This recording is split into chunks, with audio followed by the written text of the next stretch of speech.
Vibe Mundial FM. Nosso convidado de hoje é Paulo Saldiva, Dr. Paulo Saldiva, professor titular de Patologia da USP, membro da Academia Nacional de Medicina e da Academia Brasileira de Ciências. Em meio a diversas atividades acadêmicas, o Dr. Saldiva ainda encontra tempo para participar, eventualmente, do Jornal da Cultura. Muito boa noite, Dr. Paulo, seja muito bem-vindo. Prazer estar aqui, Paulinho, Marcos.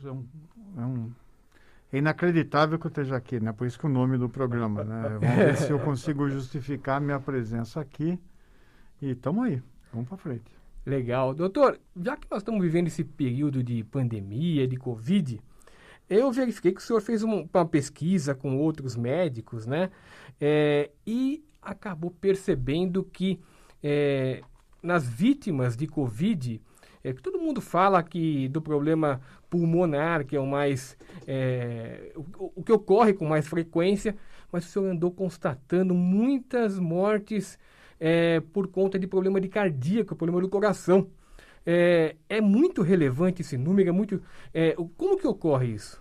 A maioria dos casos, Paulinho, é aquela forma que a gente conhece, doença respiratória, agressiva.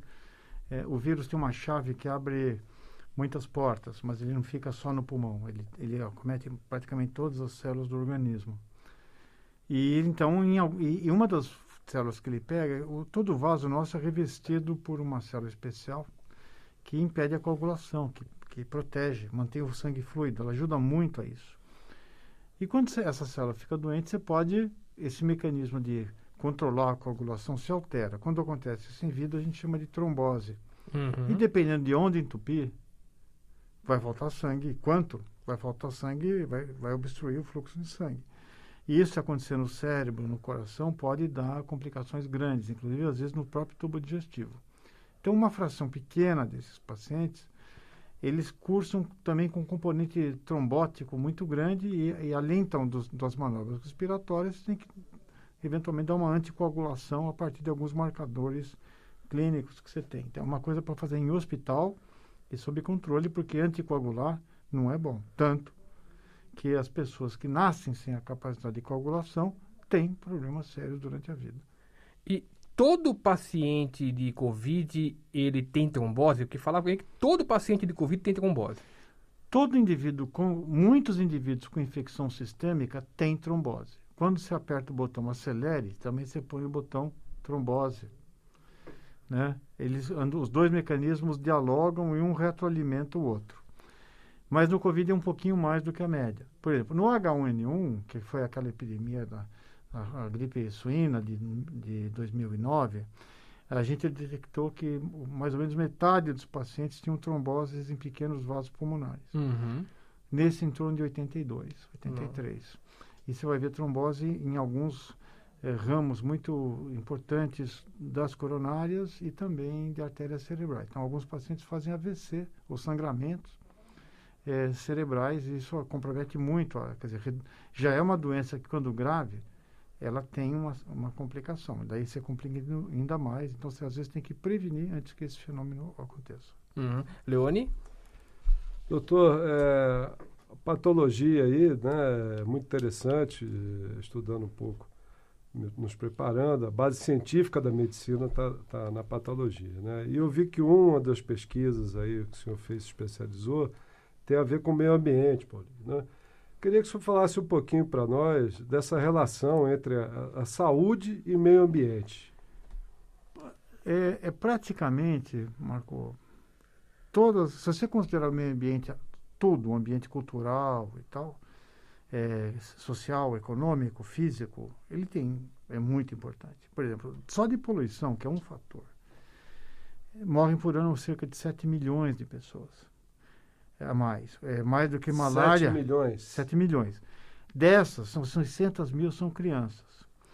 Então, isso no mundo inteiro? No mundo inteiro. Tá. Na cidade de São Paulo... Então, a poluição mata, doutor? Muito. Ela tem muitos dos componentes do cigarro. É lógico que ela é menos que um cigarro.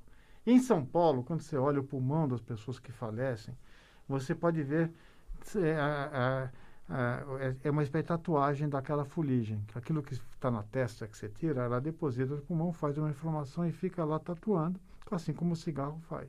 Então, você tem fumante e não fumante. Então, você pode comparar fumante com não fumante. E em São Paulo, você fuma sem ter escolha 2 a 3 cigarros por dia.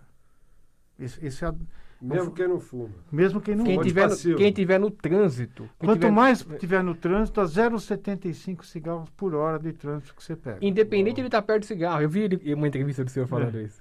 Uau. E só que a diferença é o seguinte: o fumo é muito grave, mas pega 10% da população. A poluição é menos, mas pega todo mundo. E nesse caminho, passa por gestante que está gestando o feto, passa por indivíduos idosos, passa para aqueles que têm história de câncer. E aí, tudo que está na caixa do cigarro, porque existe uma semelhança muito grande entre o combustível queimado, até madeira, até biomassa. Vamos lembrar que cigarro é folha queimada. Aham. Ele tem muita semelhança. Então, você fuma um pouco. Então, hoje a poluição do ar está relacionada com morte precoce por infarto, AVC, pneumonia, baixo peso ao nascer e câncer de pulmão. Com nível máximo de certeza. Mas tem temperatura, tem obesidade, porque a gente nasceu para... Como a gente apostou na cabeça e não no músculo, a gente não é páreo para bicho nenhum. O sapiens, é muito caro manter um cérebro. Então, você tem que... Você era caçador-coletor, né? Você tinha que caçar o que os outros bichos deixavam, caçar pequenos animais.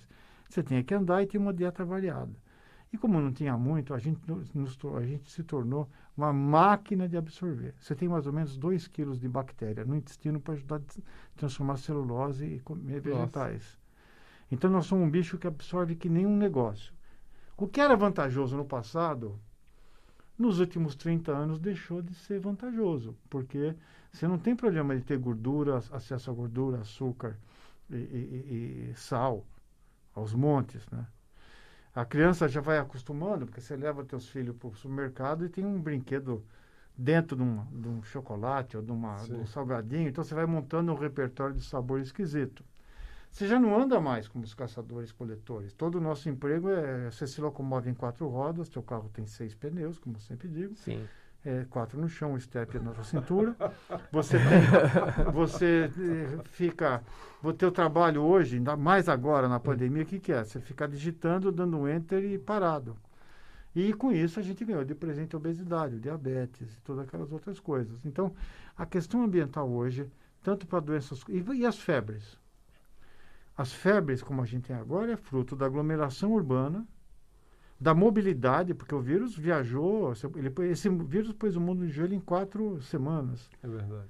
Porque ele viaja, por exemplo, a gripe espanhola demorou 4 anos para fazer uma pandemia. Porque não tinha avião, não tinha... E era movimento de barco, foi movimentação de tropa da Primeira Guerra Mundial. O cólera foi um século, porque era o comércio britânico.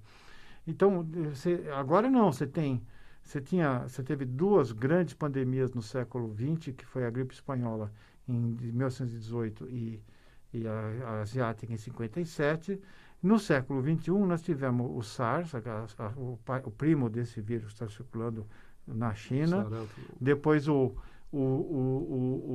MERS, que é do Oriente Médio, em 2012. Antes teve o H1N1 em 2009 e agora o SARS-CoV-2 em 2019 e 2020. Porque nós passamos de 2 pandemias no século passado, por século, para 2 pandemias por década. Nossa.